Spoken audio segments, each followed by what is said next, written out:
네, 안녕하세요. 나로변의 이양훈 변호사입니다. 오늘은 잠깐만. 빼. 아니, 거짓말은 못해. 아니, 거짓말은 아닌데. 아니, 갑자기 하려니까 좀 당황스럽네. 거짓말은 또 못해 또. 아니, 할게요. 저 말할게요. 저거. 아니, 할 수 아니, 있어요. 빼. 아니, 사실인데. 사실이 아니야 이거. 이렇게 하는 거 아니, 빼. 아니, 할게요. 시작할게요. 오늘은 아름다운 옆에 두 변호사님과 함께 그동안 저희 법무법인에 상담을 요청하셨던 분들의 어떤 질문 사항들 몇 가지를 골라서 답변해 드리는 시간을 가져보려고 합니다. 그 이름하여 어떤 코너죠? 변호사님 궁금해요.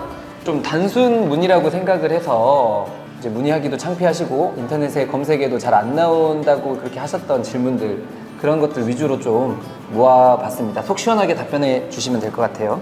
저는 보증금 7천만 원 전세 계약을 체결한 임차인입니다. 계약 기간은 2년이 만료되었고 결혼을 해서 신혼집을 구했기 때문에 방을 빼려고 주인에게 연락했으나 집이 나가야만 보증금을 돌려준다고 합니다. 이게 맞나요? 그렇지 않습니다.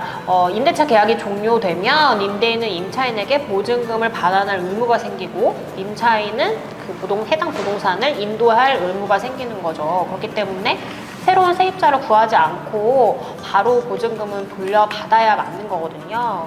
이런 경우라고 한다면 임차인은 우선 이사 나가기 전에 주택 임차권 등기 명령을 신청하고 신청이 완료되면 집주인을 상대로 보증금 반환 소송을 제기하시면 됩니다. 경찰에서 보이스피싱에 가담되었다며 조사를 받으러 오라고 하는데 어떻게 해야 할까요? 일단 열심히 조사를 받으셔야 되는데요. 저한테 연락을 하시면 돼요. 일단 가담했다는 게 이제 본인 명의의 통장을 대여한 경우일 수도 있고, 또는 고액 알바라고 소개를 받아가지고 본인은 몰랐다고 주장을 해도 이제 법원에서는 예견 가능성이 있기 때문에 벌금형부터 집행유예, 또 심한 경우에는 시형까지도 가능해요. 정말 본인이 몰랐다고 해도 이게 처벌될 수 있으니까 반드시 변호사와 상담하고 같이 조사를 받으러 가시는 게 좋을 것 같아요. 헤어진 전 연인으로부터 사귀는 동안 썼던 데이트 비용을 반환하라는 소장을 받았습니다. 이런 경우 돌려줘야 하나요? 데이트 비용으로 사용한 금액이라고 하면은 반환 청구를 하는 당사자가 선의나 자의에 의해서 사용한 식비나 같이 놀기 위해서 사용한 유흥비 같은 것들이라고 생각이 되는데요. 이거는 당사자가 본인의 의사로 사용한 금원이기 때문에 해당 부분에 대한 반환 의무는 없습니다. 데이트 비용을 부당이득이라든가 아니면 대여금이라든가 약정금 같은 것으로 볼 수도 없기 때문에 금원을 반환하라라는 청구를 할 만한 원인도 존재하지 않는다고 볼 수 있습니다. 내용 증명 보낼 때 상대방에게 제 개인정보를 알려주기가 싫습니다. 주민등록번호는 꼭 기재해야 하나요? 주민등록번호를 전부 기재할 필요는 없지만 발신인을 특정할 수 있어야 되기 때문에 생년월일 정도만 기재해 주셔도 됩니다. 작년 8월 큰어머니께서 사망하셨습니다. 가족관계증명서상에 제가 큰어머니의 아들로 되어 있는데요. 큰어머니에게 카드 연체 금액이 있었습니다. 그런데 저한테 카드사에서 독촉 연락이 오고 있는데 이런 경우 어떻게 해결해야 하나요? 이제 이런 경우에 진행하는 소로서 친생자 관계 부존재 또는 존재 확인의 소라는 게 있습니다. 실효 채취를 하셔가지고 만약에 이제 큰어머니가 돌아가신 지 오래돼가지고 실효 채취가 좀 불가능한 문제가 있을 수 있는데, 그러면 친어머니의 실효를라도 채취를 해서 그 어머니는 2명일 수 없으니까 친어머니는 그렇게 그 소를 통해서 실제 상속인이 아니라는 거 결정을 받으셔가지고 가족관계 등록부를 정정하시면 상속인이 아닌 게 되기 때문에 채무를 면할 수 있을 걸로 보입니다. 미성년자가 학교에서 친구에게 외모 비하, 폭언, 폭행을 당해서 힘들어하고 있다고 합니다. 고소를 하고 싶은데 가능할까요? 네, 일단 고소는 가능합니다. 근데 당사자들이 미성년자이기 때문에 바로 형법을 적용받는 게 아니라 소년법을 적용받을 수도 있게 되고요. 그런 경우에는 이제 가정법원 소년부로 송치될 가능성이 높습니다. 배우자가 외도하는 사실을 알게 되었습니다. 그런데 이성과 외도한 것이 아니라 동성과 외도를 했습니다. 이 경우 이혼 및 상간자에게 어떻게 소송을 진행할 수 있을까요? 이러한 경우에도 이성 간의 외도와 마찬가지로 배우자의 외도로 인한 혼인 파탄의 경우이기 때문에 이혼 및 위자료를 청구할 수 있습니다. 또한 마찬가지로 상간자에 대해서도 이 혼인 파탄의 원인이 상간자와 배우자의 부정행위에 있음을 들어서 손해배상 청구를 할 수가 있습니다. 제가 바람을 피웠고 배우자가 용서해줘서 다시 살고 있습니다. 하지만 저는 지금 배우자와 계속 혼인관계를 유지하기 싫고 바람핀 상대와 살고 싶습니다. 이런 경우 현재 배우자와 이혼할 수 있을까요? 네, 많은 분들이 묻는 질문인데요. 우리나라는 원칙적으로 유책주의를 따르기 때문에 혼인 파탄의 원인 제공자인 유책 배우자에게는 그 재판상 이혼 청구권이 인정되지는 않습니다.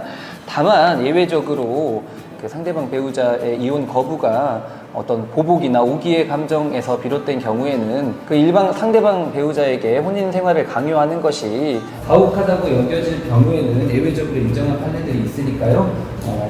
이 판례를 이용해서 진행을 할 수 있을 것 같습니다. 집 나간 외국인 배우자와 이혼하려면 어떻게 해야 되나요? 연락도 안 되고 어디 사는지도 모르는 상태에서 혼인관계를 정리하지 않고 있다가 불이익을 받으실 수가 있습니다. 간혹 미성년자가 있다면 한부모 자녀 지원도 받지 못할 수도 있고요. 또 나중에 상속 관련해서 상속이 원활하게 이루어지지 않을 수도 있고 또 원치 않은 채무 독촉에 시달릴 수도 있거든요. 그래서 배우자와 연락이 닿지 않는 경우에는 공시송달 제도를 이용해서 이혼하는 것을 권해드립니다. 공시송달이란 법원이 송달할 서류를 보관해뒀다가 당사자가 나타나면 언제라도 교부할 뜻을 법원 게시장에 게시하는 송달 방법입니다. 실제로 소송 당사자가 송달 문서를 받지 않았다고 하더라도 공시송달을 통해서 송달받았다고 간주할 수 있습니다. 게임에서 저희 부모님 안부를 물어봐요. 고소 가능한가요? 네, 부모님 안부를 물어보면 사이버 모욕죄라고 하죠. 네, 형법상 모욕죄로 처벌을 구하는 고소가 가능합니다. 다만 무조건 성립하는 것은 아니고 특정성, 우리 부모님의 안부를 물었다는 부분이 특정이 돼야 되겠죠. 누가 봐도. 그리고 이제 공연성이 필요해요. 다른 사람들도 다 이렇게 인식하고 할 수 있는 상황에서 이렇게 모욕을 했다는 그 요건이 충족돼야 처벌이 될 것입니다. 많은 지인들끼리 같이 개를 하고 있었는데 개주가 돈을 들고 자취를 감췄습니다. 그 가족들과는 연락이 되기는 하는데 가족들한테 돈 받을 수 있나요? 원칙적으로 가족들에게는 어떠한 법적 추심도 불가합니다. 다만 형사조정제도를 이용해 볼 수 있는데요. 간혹 피해자의 구속을 피하거나 형량을 낮추기 위해서 가족들이 금전적으로 도움을 줘서 합의를 시도하는 경우가 있습니다. 하지만 이 또한 강제할 수는 없으므로 경험이 많은 변호사와 잘 상의하셔 진행하시기 바랍니다. 2년 전 협의 이혼을 했는데 협의서에 적어놓은 내용을 위반하고 있습니다. 법적으로 조치할 수 있는 부분이 있을까요? 협의서에 적힌 내용을 이행할 것을 법적으로 바로 강제할 수는 없습니다. 예를 들어서 양육비 지급을 하지 않았다라고 할 경우에는 따로 양육비 이행 청구 심판을 거쳐야 되고요. 면접 교섭을 이행하지 않는다라고 하면 면접 교섭 이행 청구를 거쳐야 됩니다. 이렇게 법적인 절차를 거친다면 협의서 내용대로 이행을 할 것을 강제할 수 있습니다. 지인이 술김에 같이 있던 일행과 가게 아르바이트생을 폭행했습니다. 본인은 기억이 안 나는 상태고 그런 일이 발생한 것에 대해 피해자들에게 용서도 구하고 반성을 많이 하고 있습니다. 인터넷을 보니 반성문을 써서 제출하는 것도 방법이라고 하던데 사실인가요? 당연한 이야기일 수도 있는데요. 어떤 모든 범죄에서 양형 사유로 피고인의 어떤 진지한 반성을 삼고 있기 때문에 어떤 성의 있는 반성문을 제출하는 것이 양형에 당연히 도움이 됩니다. 네, 몇 가지 질문 확인하면서 답변 드리는 시간을 가졌는데요. 실제로 저희를 찾아주시는 의뢰인분들께서 굉장히 많이 하시는 질문들이었습니다. 궁금증이 조금이라도 해결되셨기를 바라면서 저희는 오늘 여기까지 하도록 하겠습니다.